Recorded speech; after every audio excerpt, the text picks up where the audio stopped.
So Pounamu was written as part of my residence with the Auckland Philharmonia, and it was the outcome of a collaboration that I'd done with Little Bushman a few years earlier.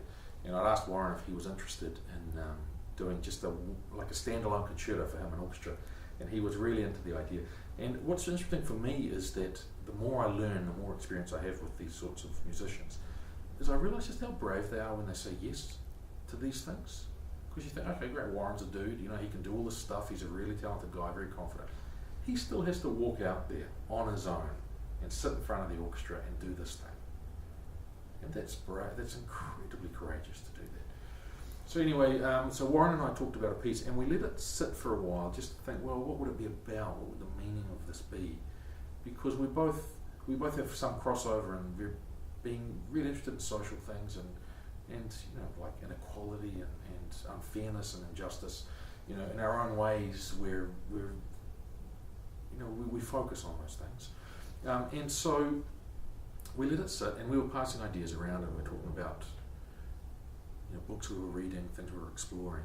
It might be a song cycle about the disenfranchised in our communities, and we were very interested in and keen to make it a New Zealand thing, like focused for us on the world that we know, so that we didn't start talking about the universe and the world at large, but that we would just talk about what we knew. And so we basically started to narrow it down to categories. So one of the songs in there, called Grandma's Tears, is about how we farm off our old people to homes, and often they become neglected in these places by their families. And that's tragic. It's a terrible thing. I don't want that to happen to me. I don't want it to happen to anybody that I know, you know.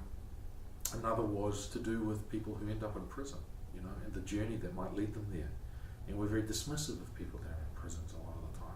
There's very little understanding of how they got there. And, you know, the various kinds of areas of the community that we are all a part of that we don't really talk about, we're not really engaged in. And so it's ended up being this cluster of songs that have become a kind of epic concerto song cycle type thing.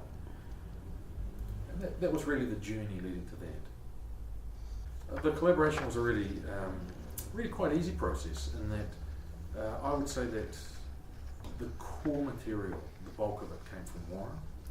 And after we'd talked it through, he would write a song, usually at a guitar, and one of them he was at a bass, and record himself. And he would send these to me, and then we'd talk about it. And we would get to a point where those demos were the structure they were going to be. And then I would import those into my software Logic, which is what I use. And then I would start orchestrating around those things. And then if there was the need to change things in the original demos, then we would discuss that and changes would happen. And in some places, for instance, in the movement called Nemesis, I expanded this small section out to be something really massive and epic with the orchestra.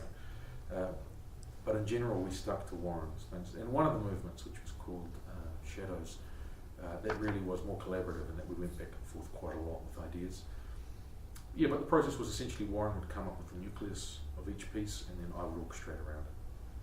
The version that we're doing with the Wellington Orchestra is quite different from the original orchestral version, in that I've changed a lot of the orchestration. I've basically fixed things. It's a great opportunity to, you know, rework and make things sit better on the instruments, you know, work out some vertical things that are going to sound better, and manage the energy in a different way so that you're going to get the sonic impact that you want from the orchestra.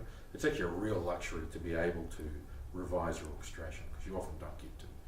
But the other thing is we've added a new piece, so it's a longer piece now. There's another movement in there, which is about growing up in poverty, really, but talking about that in the context of you might be materially very poor, but emotionally you might have a very rich environment.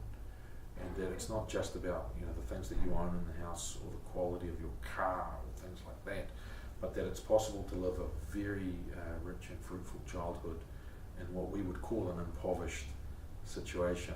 You know, so Warren in the lyric writing has tried to embrace quite a few of those concepts in basically 2 or 3 verses. You know, it's quite amazing. But that's a very beautiful and very, very sad song. I want people to be moved. You know, I want people to understand what the words are, to understand what the words mean, to feel the emotion that those words are embedded in, which is the music. there's a huge advantage in this piece, which is that Warren has a kind of a gift, a very rare gift, I think, which is that whatever he sings, and whatever he puts into words when he sings, you feel them as truth. It's an amazing thing. It's not just some guy singing a song. You don't just go and marvel at his musical ability or the lovely line that he's singing. You hear the words and you think, that's like 5 words and it means so much. It's so much power in what he's doing. And that's who Warren is. That's why. And so what I want is for there to be an environment in which this piece is performed, in which if you're in the audience, you can just be saturated in this experience. And if that happens, then that for me is a successful outcome.